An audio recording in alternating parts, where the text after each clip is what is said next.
Really, who wants to see a movie about a good hair day on Film Threat Reviews?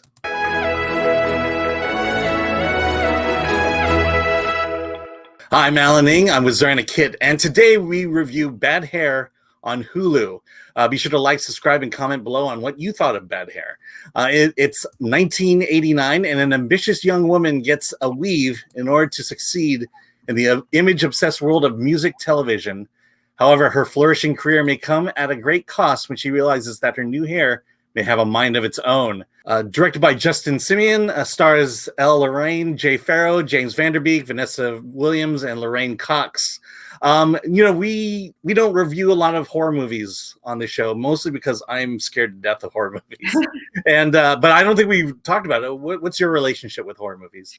I love horror movies because I always like to test myself to see if I will get scared. It's like wanting to go on all the haunted house rides or on all the scary roller coasters when I go to an amusement park, just because I want to see how much I'll get scared. Usually I'm disappointed. Usually I'm not scared, but when I'm frightened, then it's a big success. It's just kind of this adrenaline seeking thing. With this film, I knew it wasn't going to be super scary. It was clear from the trailer that this was a social commentary. It was going to be kind of, sort of, just based on the trailer, maybe kind of what Get Out was to race relations, that this would be, hair, horror, and all that kind of stuff. I enjoyed this film because it had this campiness, this B movie horror campiness that I just thought was so great. And I loved the social commentary part.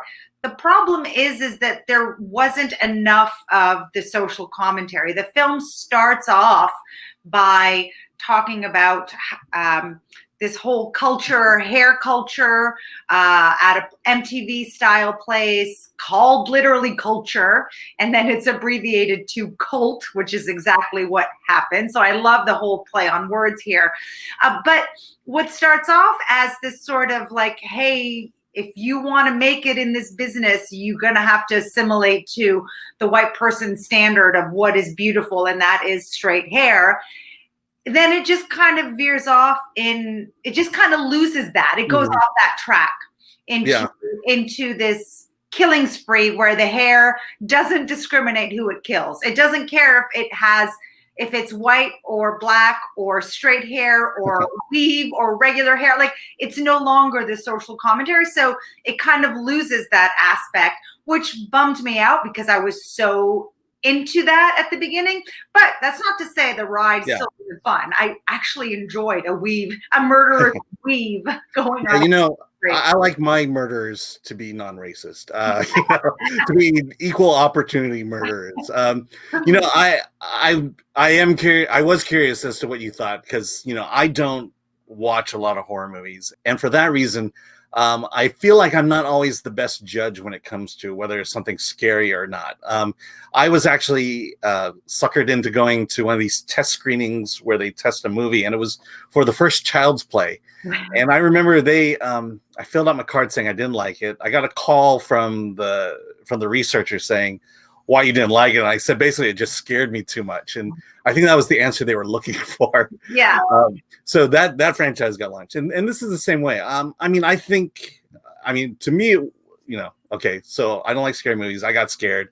There was eye-turning gore moments for me. There was just a few tense moments. But I do get what you mean by it's not a serious horror film. It's a very B movie. I mean, for the idea alone of a cable channel that does nothing but play music videos 24/7. I mean, who's ever thought of that?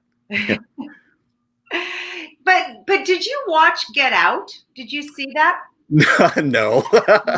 Okay.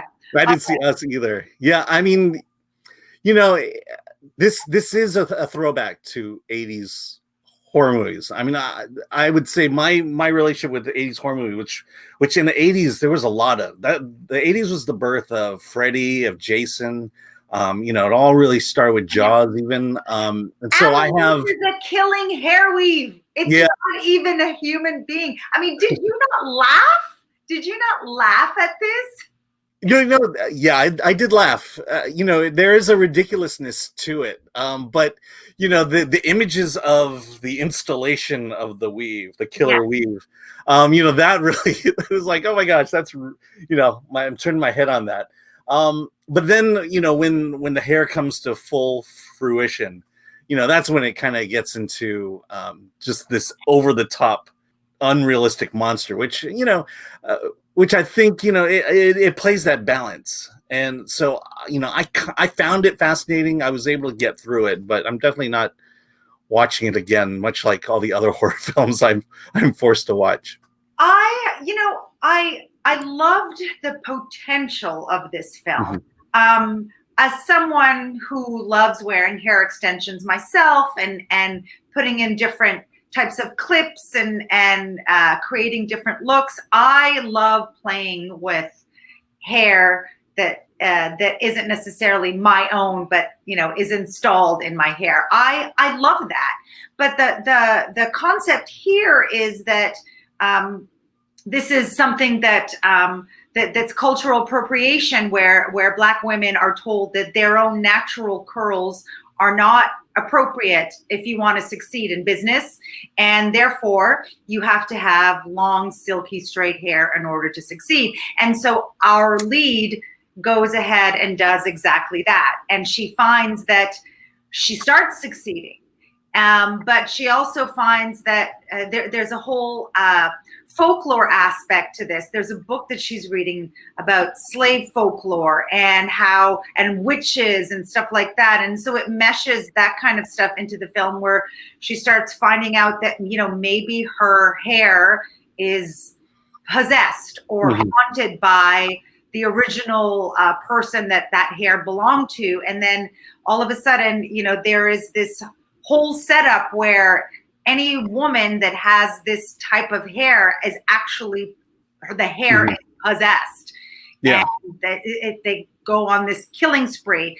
So that's where the social commentary unfortunately ends, because the hair is killing men. It's killing other women with straight hair. Right. And it depends on blood for survival. So it's no longer this a social. I may challenge that just a little bit. I'm not necessarily sure it was meant to be a social commentary, only in the sense of, we're in this business of entertainment and image is everything, and it's not an African American problem. It's global. Entertainment only hires the pretty people, and so people do extreme things to look pretty and be the image that they need to be. To me, the film story. Well, hold on. The story. Oh, go ahead. Yeah. I was saying, in whose image? Because these women are perfectly beautiful with their braids, with their weave, with their afros, with everything. And so, whose image? It's this god of entertainment and of fame that we chase. That's in whose image, and we've kind of, the reality is, we don't hire, Hollywood doesn't hire normal looking people, average looking people of all, there's an image that we think sells. And so we buy into that. And to me, that's what I think is being sold here. The other thing is, to me, I don't necessarily think it was a social commentary. I think it was just an idea of, the weave being such a popular, affect in African-American culture, that we're going to make a horror film out of it. And so they took that idea and then just blew it up into a full-fledged story, legend, lore, and feature film. Well, but when you look at Justin's previous film, Dear White People, which also became a Netflix TV series, that's kind of his thing, is to do social commentary. So but he really lays it in on that one. I mean, that is the subject matter of Dear White People. This one is, to me, it's more straight up horror than it is social commentary. Yeah, I think we're going to disagree on that. Yeah, probably. But I mean, ultimately, whether it is social commentary or not, the question is, it wasn't an effective horror film. Oh, it was not. fun. I mean, Yeah, it was fun. It was It was fun. scary. Yeah, And you know, it was not scary. I laughed so for you, it wasn't scary. I laughed. It was campy. It was campy. Like you could watch it at midnight, like you would Rocky Horror Picture Show, and start quoting some of the lines. I mean, these deaths that pile up, you know, are funny. How they, I mean, especially near the end, it gets really insane at the end. Yes, it gets ridiculous. Yeah. So, but in a fun way. Like I was fully into this, and I was just enjoying myself completely. Okay, so really, you're so used to horror films, like I am. I mean, it's just again, it's our two different approaches to this. I don't watch horror films. Okay, so based on the fact that you know, is an okay horror, you know, the social commentary was there, but wasn't really dug deeper into that. It could have. I'm guessing it should have, not could have. It should have. Yeah. So I'm guessing you gave it a 7. I did give it a 7. Yep, right on there, a 7. Now, God, I'm trying to figure out how you would rate this, because I mean, it was scary for you, and I'm just like, this was not scary, Alan. So I think you gave it a 6, maybe. Yeah, no, I gave it a 7. I mean, you know, it's meant to make you feel scary. It's meant to, you know, it did what it needed to do and evoke the emotions that need to evoke. I mean, you know, it's scary and intense in the beginning, and then it kind of lulls you into that, and then it gets crazy at the end. And you know, by the end, I really wasn't that scared. It was just kind of, all right, let's just see how insane this gets. And also the structure of it, you know, you just know that it's getting worse and worse, not only for the entire cast, but for Anna herself. You know, that she's got this bad weave on her head and has to get rid of it somehow.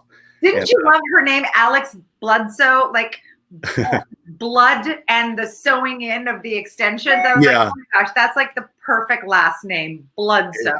Okay. All right, that's our review of Bad Hair. And with that, be sure to like, subscribe, and comment as to what you thought of Bad Hair, now on Hulu. And with that, let's get out of here.